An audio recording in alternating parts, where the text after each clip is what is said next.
Well, hi, everybody. Welcome to the Virtue Signal. I'm Bill Whittle with my friend Alfonso Rachel and Zoe. We just passed Memorial Day weekend, which means it's summer, which means we are entering the dog days of summer.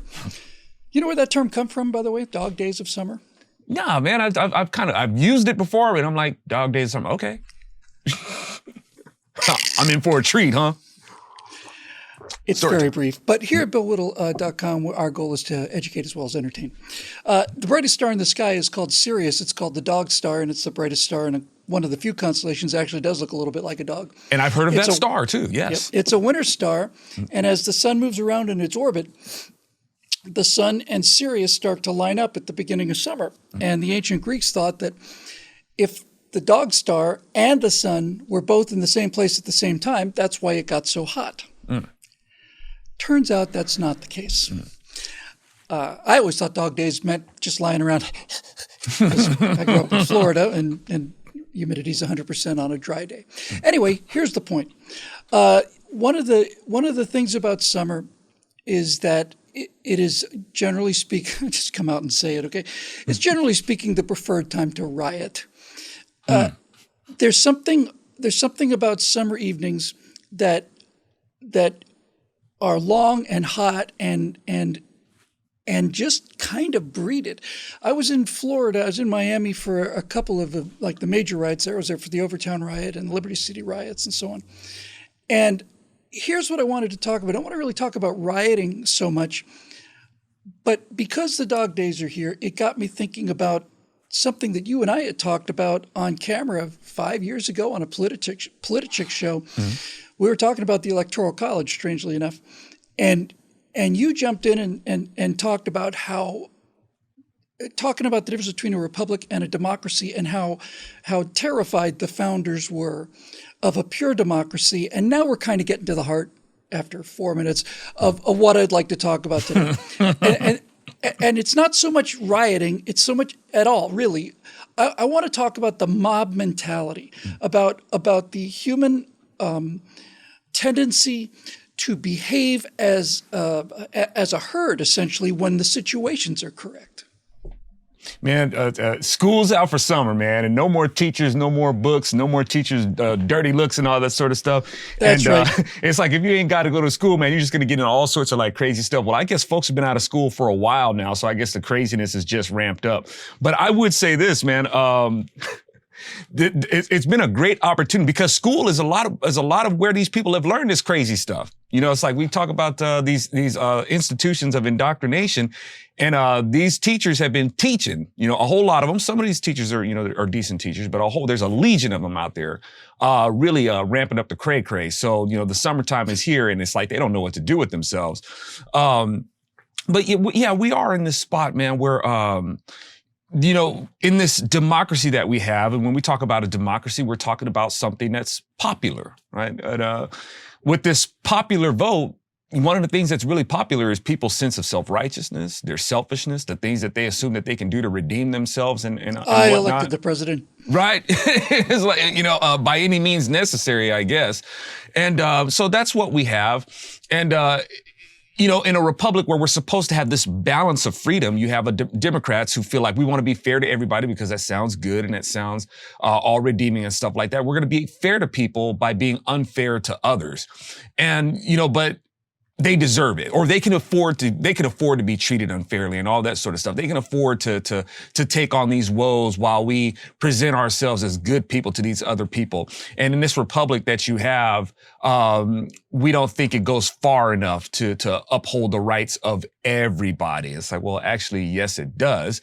But that's where Democrats are, and it's very easy for them. It's very easy for them to sell that. It's to make somebody else look like they don't care, to sell whatever it is that they want. And we're in the days now where it seems like it's getting very, very ramped up. And there's lots of reasons for this. But I'm sorry, go ahead. No, I'm sorry. I didn't mean to cut you off there so much as just when you were talking about people ramping it up. When most riots or revolutions, even for that matter, really come down to a few provocateurs. I'll get there eventually. And this is the phenomenon I'm most interested in. I mentioned I was in Miami for a couple of really nasty riots, and then looked like there was going to be a third one. And on that third one, they immediately arrested anybody who looked like they were creating trouble whatsoever. And 30 years later, just last summer with the George Floyd riots and so on, I heard Rudy Giuliani say that in New York, you could make whatever obscene gestures you want to at a cop, but you throw a rock at a police car, you're going to jail. And if you arrest the first 3 people to throw a rock at a police car, then this violence doesn't erupt. It becomes clear that you can't do it. And this is kind of where I'm going with this. There is a lot in the human condition that wants to follow where people are leading. But I think, the one thing that nobody really talks about, and I think this is a huge part of it, when you get to things like the George Floyd riots or any of them, nobody really, I think, talks about just how boring life can be if you're unemployed in the city and you have literally nothing to do but sit outside and lean against a car. I mean, it's almost irresistible. And this is a societal problem that we have to deal with as well, I think. In fact, I think that's what we're going to talk about in our next show. But what about this idea? Because Mark Twain said that if you had he was talking about a lynch mob, he had a heartbroken essay called The United States of Lyncherdom, I think, when somebody was lynched in his home state of Missouri. And he basically said that if you have 100 people in a lynch mob, there's probably 2 or 3 who are really determined to do something, and everybody else is going because either it's interesting or exciting, or they don't want their friends to think this or that. And he would point out that on several occasions, a single individual man, and sometimes an unarmed man, can stand in front of a mob and say, you may be coming to lynch this guy, but if that's your intention, you're going to have to kill me first. And they just turn around and go home. And that's the quality that I'm kind of after today, is that sense of it just being sort of like this bowling ball of inertia. And it doesn't take much to push it in a certain direction or to push it away from a certain direction. Well, now with the lynch mobs, or even let's bring it back to how the crime went down in police when you have one arrested and so on and so forth. I think a lot of this burden on the police to make people act decent, or act moral, or behave themselves and stuff like that. It's law enforcement, yes, but that's not their job. That's right. But we put this, we have these things like, the community model, with police and how they're supposed to get out there and interact with people and stuff like that. These things aren't sustainable. It's like, sure, we could credit, Rudy Giuliani for how he would, dispatch the police to be able to do what they're doing. But obviously that effect isn't lasting, because it's not the law. It's not the law itself that makes people decent people. There's things that the law can do to discourage people, sure. It's the only thing that they've done is they've caused a discouragement, but they haven't really done something to affect people's behavior. Yeah, that's a great point. You got to have a virtuous population. Yes.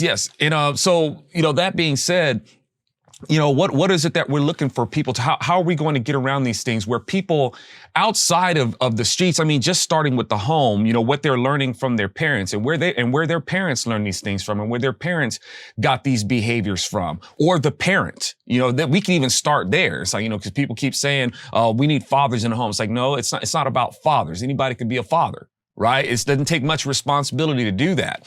This person's baby daddy, whichever. It takes husbands. The kid needs to see a sense of solidarity, since liberals love the term solidarity so much. And the reason why I'm saying this, Bill, because this seems like a bunch of rabbit trail. And what I'm saying is that there's so many factors, that come down to these things. But it seems like it all comes down to the police, or even a lynch mob. Is that what we're going to have to do? Is we're going to have to start hanging people, to get people to send a message? It's like, no, these things don't do it. Even hanging just became a source of entertainment. It was self-righteous. That's exactly the word I was looking for. Okay. That's exactly the word I was looking for. To me, this is the giant unspoken essential part of the equation. Is it's interesting. It's an adventure. It's exciting. I maintain that one of the reasons that so many young people, as opposed to older people, are so committed to wearing the masks and kind of trying to keep this pandemic thing going is because it's the most exciting thing that has happened in their lives. Yes. It's the only real threat they've ever faced. Yeah, there's a lot of the drama of it. It's Drama. It's the slowdown of traffic when you see a car flipped over or something like that. And it's unfortunate that these, something against the norm has to happen like this to capture people's interest or, and stoke their imaginations. They start building on it because they want to embellish in the adventure, as you say. And so, with things like doing that, it's weird about the things that people will conform to their own detriment, just to feel this exercise in fascist feel-goodism, to say they're along with the program and you need to get with the program too. But it is a sense of entertainment for them. It is a break from the norm, and it's almost like their lives are so unfulfilled and so incomplete that this is what they would say. This is their standard, Exactly. just to get away from the norm and drag everybody else into it. And how long can we keep this going? It's really sad that people would seek fulfillment in these things. And, once again, Bill, that's why I study the word, because the word tells us, I don't come up with these theories on my own. I look at the word of God that reads us. It's like, yeah, these are the things that people are going to do. This self-righteous pursuit that people are going to, engage in, this search for fulfillment. Lord talks about it. It's like, yeah, you always going to be hungry. You see these people, man, they look hungry, don't they? They're the hunger in their eyes. They're like, they're starving for some sort of fulfillment. They grasp onto anything. And the Lord's like, yeah, I can see it. You're hungry. Now take this, drink this. You won't be hungry anymore. That's another great adjective. Hungry. Yeah. Hungry. Wanting something, sitting there on a regular night, not getting something or any combination of things. And now all of a sudden somebody's smashing windows and there's some sense of some hunger being addressed, if not filled. And it's empty calories. It's empty. It's like they feel this drunkenness with power. The power to do what? What power to destroy? Y'all talk about this making a better generation. You guys are using whatever power that you find in your anger to get out there and be destructive. You're drunk with power just as much as anybody that y'all accuse, and you're seeking fulfillment in these things. And the Lord says that there's no fulfillment in that. You don't want to be thirsty anymore? You drink of me. You don't want to be hungry anymore? You eat. Of course, you're still going to be hungry, but at least you know what to be hungry for. That's actually the real soul food that's going to nourish your soul. And there's a place to go to get the food. I mean, it's not like you're hungry, tough luck, kid. Yeah, right. Sometimes I have a thought that just seems so obvious that I'm sure it must have been thought of and is widely discussed all over the world. But while you were talking, I was thinking about this because you were talking about how good people don't riot. Just as a quick parenthetical, when the George Floyd riots were really just kind of winding down in L.A., there's a 7-Eleven not far from where I live, and if I'm coming home late, I usually just stop to pick up something, and there's often police hanging out there, and you could see 5 or 6 policemen there, and they were just looking beat up, just really, really beat up. Because they were good people and they were just trying to do their job. And I walked past them and said, guys, I just want you to remember for every 100 people you see inside that frame, there's 100,000 people who aren't in the frame, and they're on your side. That seemed to help them a lot. But here's the thing I was talking about a second ago about something that seems obvious and it just flew to me. It's a litmus test for the kind of person you are, I think. If I were to say to you, which superpower would you rather have? Would you rather have the ability to fly like Superman, or would you rather be invisible? I think you'd learn a lot about people like that, because I think primarily virtuous, freedom-loving people would love to be able to fly like Superman. It's the ultimate form of freedom. Even in an airplane, you get a strong sense of that. But there are some people that would prefer invisibility. And the reason I bring this up is because in the dog days and the summer unrest and all the rest of this stuff, the mob provides invisibility. There are two things that can make a person do things that they would never do. Well, let me rephrase that. Being invisible, considering yourself to be invisible, opens up doors for actions that you would never take ever if people could see who you were. And virtually all of these are not particularly good behaviors. And the thing about a mob that interests me is the two ways that you can become invisible in a mob is, number one, if you wear a mask, you become invisible. People will do things wearing a mask that they would never in a million years think of doing because they can feel that cloak of invisibility. But the other thing about it is if you're in a mob of 1,000 people, you're essentially invisible as well, right? It's a mass. Your individuality, all of your values and ethics and all of it they're lost. They're subsumed into this giant thing that's moving through the streets.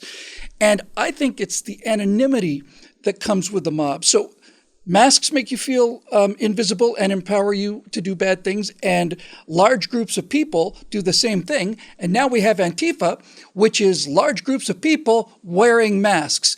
And I'm not terribly surprised, not only at the damage they do, I'm also not terribly surprised on those occasions when you find out that these kids get arrested, and the next thing you know, they're like curled up in a little ball crying, because they're going to jail. It just never dawned on them, why are you picking on me? I'm just here with the mask smashing windows like everybody else.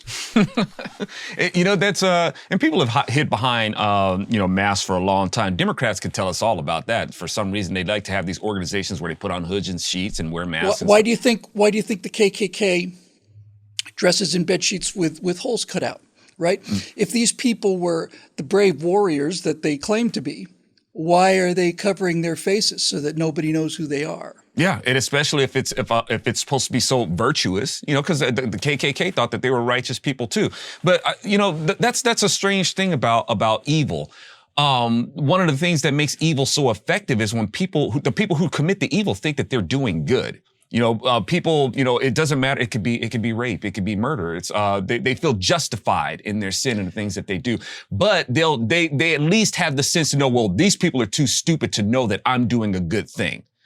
So that's how they get away with their evil by just, it's like the rest of the world is wrong. They don't understand what good is and what evil is. Even the KKK, they'll tell you that the reason why they burn crosses is because they're the ones who are shining a light in the dark. That's why. This is the second time I've cut you off, and I'm sorry about that. It's all good. But you're really on something interesting to me, because I think when you get to brass tacks, I think without question, somebody in the KKK or somebody in Antifa thinks that they're doing good, and that's what they tell themselves. But I think, and I've always thought, that is a justification for them to go out and smash things and kill people. Yes. That's what they really want to do.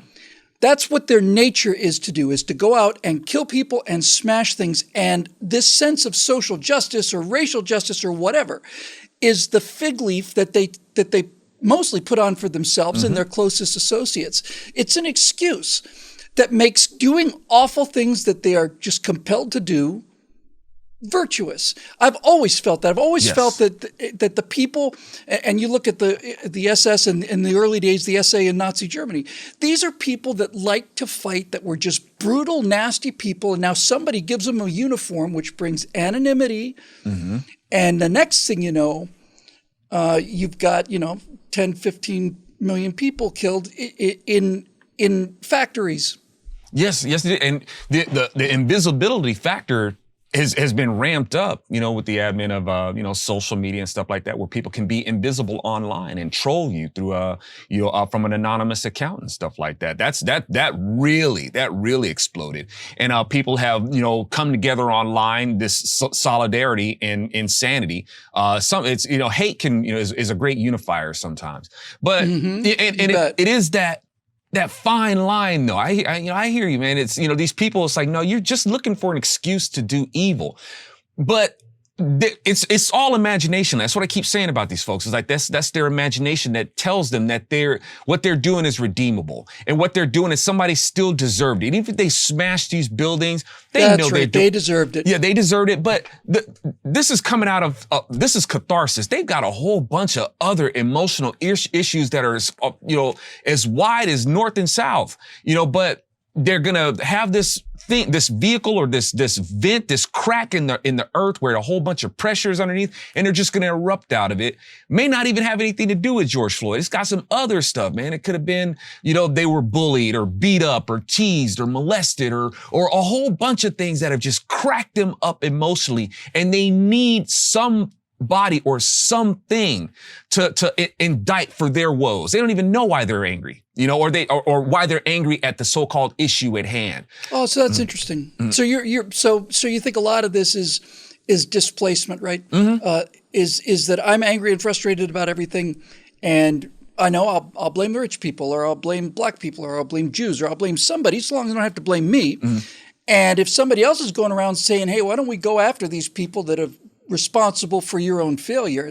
Yes. Yeah, and now Democrats, they really know how to tap into these people. They know how to tap into victims. They know how to make victims, and I really mean make victims, and know how to make people think that they're victims, and give them an avenue to go ahead and channel it however they want. As the saying goes, the most easily offended are the most easily manipulated. You have these people who are just raised up to just be offended. So they can go ahead and take these broken people. These are broken people. They're just emotionally, mentally cracked up. And Democrats grab onto, they fasten onto these people. And it's easy for them to get out there and act a straight fool. So, these are things that we're up against. And, so for invisibility, it's weird because even though they may take it as invisibility, they feel like they're a part of something. They really feel like they're part of a movement. Yes.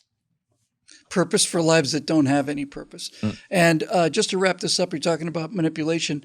You can only imagine the joy I experienced just yesterday, in fact, when a YouTube ad popped up, and it was Stacey Abrams warning me that the Republicans were enacting a set of wide-sweeping voter suppression laws, and that our objective is Jim Crow 2.0. So please give money to me. Wow. Yeah. I don't know how many people are going to buy that, but some of them will.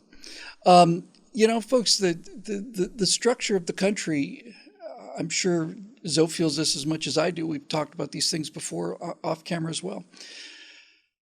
The Constitution of the United States is, to me,